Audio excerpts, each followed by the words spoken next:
We're taking a live look at Notre Dame Stadium. As you saw right here on WNU, the first game of the 2020 season is in the books as the Irish beat the Duke Blue Devils 27-13. We have team coverage tonight for you. Sports Director Mark Skoll Jr. joins us from the stadium very shortly, plus Megan Smedley looks at today's star player for the Irish. But let's start things off with WHME Sports Director Chuck Freeby with a game recap.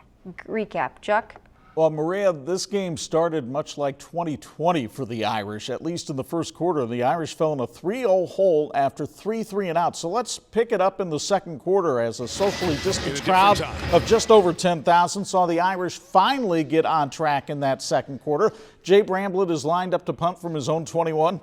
But it's a fake. Bramblett scrambles for Notre Dame's first down of the season. The Irish would wind up capping the drive on this Kyron Williams second effort run, hurdling away from the tackle to make it 7-3. Another ham field goal narrows the gap to 7-6, but Ian Book goes to Joe Wilkins 3 straight times on the ensuing drive. That would set up Jonathan Doerer for a 47-yard field goal right before the half. He drills it, and it's 10-6 Irish. At the break, the Irish defense came up with a big play early in the third, but it may have been costly in the long run. Jeremiah Owusu-Koramoah gets the strip on Jason Calhoun. Sean Crawford recovers.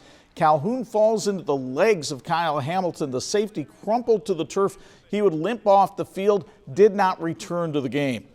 The Irish march down the field from there, and on 4th and 1, Kyron Williams will take the ball from Ian Book, go around the left side. He's even, he's leaving. 25 yards untouched to the end zone. Second TD of the day. Notre Dame builds the lead to 17-6. Blue Devils weren't going away, though. Starting their drive on a short field, Chase Bryce caps it with a 2-yard touchdown run. Duke only trails by 4 late in the third, but the Irish respond early in the fourth. First freshman tight end Michael Mayer uses second and third effort on a key third down catch to keep the drive alive. Then on 3rd and 10, Williams with a great blitz pickup. Book finds Avery Davis for the score. Irish back up by 11. They go on to win it 27-13. Now, there is also big news today for Fighting Irish head coach Brian Kelly. 16 News Now sports director Mark Skoll Jr. is in the press box at the stadium. No live cameras there due to the COVID protocols. So he joins us on the phone with the news on Kelly's future. Mark?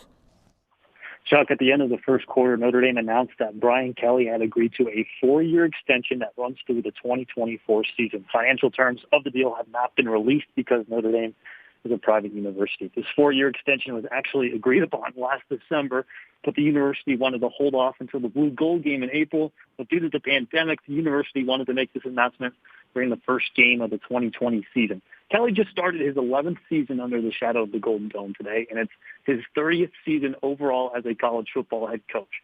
If Kelly coaches through the extension, Kelly would be the head coach of the Fighting Irish for 15 seasons. Of course, Notre Dame is fresh off of 3 straight 10-win seasons under Kelly's leadership. That's the first time since the Lou Holtz era that has happened at Notre Dame. Kelly's also tied with Lou Holtz with the most 10-win seasons in Notre Dame football history.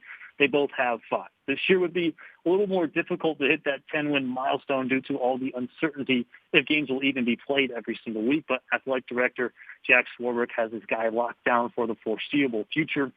And it's a move he is very happy about. I'm sure, though, Kelly is just happy about getting the win today, especially since he knew about that 4-year extension since December. Chuck? All right, Mark, and that extension, by the way, if he finishes, he'll have coached the Irish for 15 seasons. Right now, the longest tenure in Irish history is 13 seasons by some guy named Knute Rockne. Now, let's bring Megan Smedley to take a look at who the star player of the game was. Megan? Yeah, Chuck, every week in our Countdown to Kickoff pregame show, Chuck, Mark, and I make XFactor predictions as to which Golden Domer will make the biggest impact. So, which one of us was right, or did somebody else break out? Now, Mark had linebacker Jeremiah Owusu-Koramoah, the senior, had a very decent day, leading the Irish with 9 total tackles to tie his career high. Also contributed a sack and 2 tackles for a loss. I hit Tommy Tremble, the tight end, had 5 catches for 38 yards. Book targeted him the most today, and Chuck had Kyron Williams. So, was there really any other choice? Kyron Williams was 100% the X factor for the Irish today. The sophomore started out his day getting the Irish on the board first with a 1-yard touchdown, hurtling over the pile to get into the end zone. But Williams shows that he's got hands too. Naps a short pass from Book later in the second, then turns on the jets, and he is sprinting his way down the sideline before getting knocked out of bounds. That's a 75-yard reception there for Williams. Midway through the third, Williams shows he can do it when the Irish are taking risks. Weaves his way up the middle for the first down on 4th and 1 and gets more. Picks up his second touchdown of the day. Kyron Williams finishes with 2 touchdowns, 112 rushing yards, and 93 receiving yards. And we're going to go right to commercial so Chuck doesn't have a chance to gloat that he won the X Factor for the day. We'll be right back. You're watching WNDU TV 16 News Now.